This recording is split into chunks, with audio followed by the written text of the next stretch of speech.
So, you're looking to rent a place in the US, and let's be honest, it can feel a little overwhelming, can it? Kind of like you're trying to solve a giant puzzle, but you don't have the picture on the box to guide you? Well, think of this as that guide. We're going to walk you through the whole thing, step by step, from getting your paperwork together all the way to that amazing moment you get the keys in your hand. So, are you ready to find your next home? Of course you are. It's one of the most exciting things, right? You start picturing yourself in a new space with new views, maybe a whole new neighborhood to explore. But to make that daydream actually happen, you've got to have a solid game plan. And you're going to need that game plan. Because let's be real, the rental journey can be tricky. The market's competitive, and there are definitely some roadblocks you can hit along the way. But hey, that's why we're here. This is your map. We've got you covered. Let's dive in. Okay, first things first, let's talk about your renter's toolkit. This is all about what you need before you even start searching. Seriously, preparation is everything. In a super crowded market, one of the best ways to stand out is just to be ready to go. Having all your documents in hand before you start looking, it makes a huge difference. So let's build that toolkit. All right, here it is, your application checklist.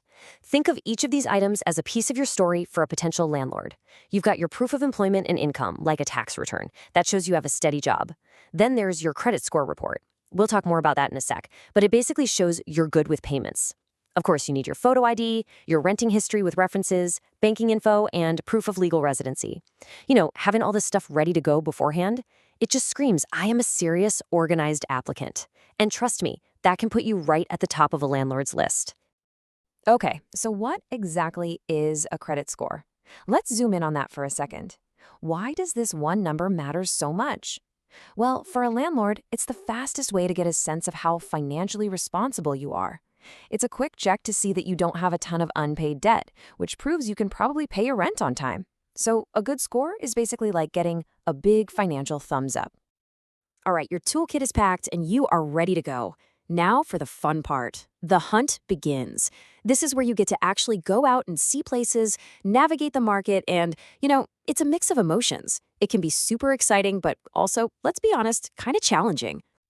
And you'll have moments like this. You walk into a place and, wow, the view is just incredible. You can see the mountains. It's that moment when you find the one. The light is perfect, the layout feels just right, and you can instantly picture yourself living there. All that searching, suddenly it feels totally worth it. But, and there's always a but, right? The rental market can be tough. The reality is it moves incredibly fast. So that perfect place you just fell in love with, it might not be available for very long. This is something pretty much every renter goes through. And yeah, it can be super frustrating. You see 3 great apartments online, you get all excited, you pick up the phone to call, and boom, the owner tells you they've all been rented already. It happens all the time. And that is exactly why having that renter's toolkit ready from the beginning is so important. It lets you jump on a place the second you find out it is available. So let's fast forward. You found an amazing place, you moved fast, your application got accepted. Congratulations! Now we're at the finish line. It's time to make it official, which means signing the lease and dealing with the upfront costs. Okay, hold on. Before you start picking out a new couch, you need to be prepared for a number like this one. $2,700. That's how much cash you might need right up front for a place that's just $900 a month. Yeah, that number can be a real shock, especially for first-time renters. So let's break down exactly where it comes from. So how do we get to $2,700? Well, obviously, you've got your first month's rent, which is $900 in this example. But then you've got the deposit.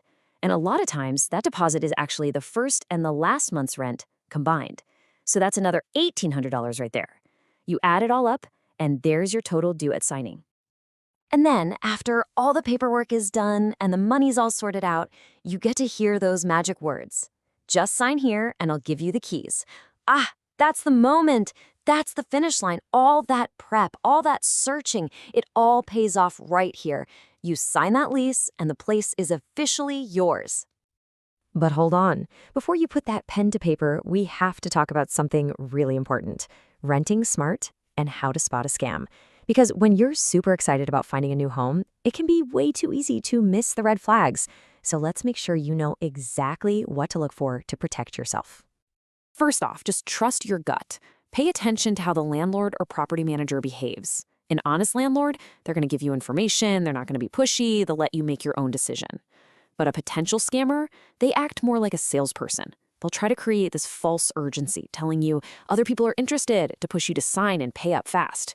If you feel like you're being rushed, that is a huge red flag. Next up, watch out for suspicious fees. Now, we know there are legitimate payments, right? First month's rent, the security deposit, maybe a key deposit, or a monthly management fee. Those are pretty standard. But then there are the scam fees. If anyone asks you to pay a fee just to view the property, or they start talking about weird things like signing fees or open house fees, that's not normal. You're probably dealing with a scam. Just walk away. And this right here is a really, really big one, a non-negotiable rule. An owner who doesn't want to use a lease is probably not the actual owner. A lease is a legal contract. It protects you and it protects the landlord. So if someone tries to rent to you without one, or they're pushing for a cash-only deal with no paper trail, huge warning sign. Remember, no lease, no deal, period. So there you have it. You've got the map, you've got the toolkit. You know what to prepare, what to expect with the costs, and, most importantly, what red flags to watch out for. You are totally ready to navigate the rental market like a pro. So the only question left is, what will your new front door look like?